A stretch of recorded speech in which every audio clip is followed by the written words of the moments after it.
Ne oldu? Hadi Sana ne hadi. oldu belə?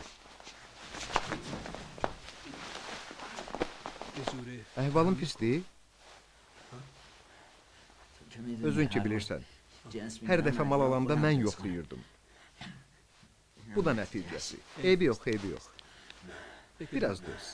Şər deməsəm xeyir gəlməz. Heç narahat olma. Səni xəstəxanaya apararlar, müalicə olunarsan.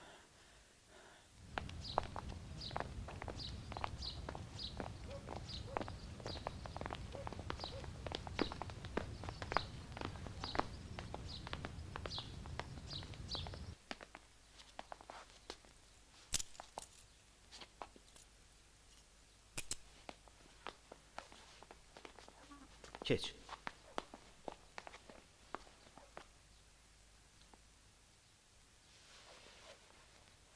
İndi otur.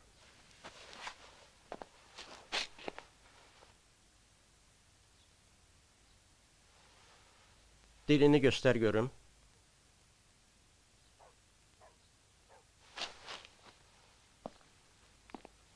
Dura bilərsən. Nədir? Doğrudan da problemi var, yoxsa simulantlıq eləyir? Yox, simulantlıq eləmir. Qanı biraz zəhərlənib. Görünür bu bədbəxt oğlu özü də hərdən satdığının dadına baxırmış. 5-6 gün burada qalar. Əvvəl mədəsini yuyarıq. Sonra da qanını təmizləyib göndərərik kameraya. Sevinmə.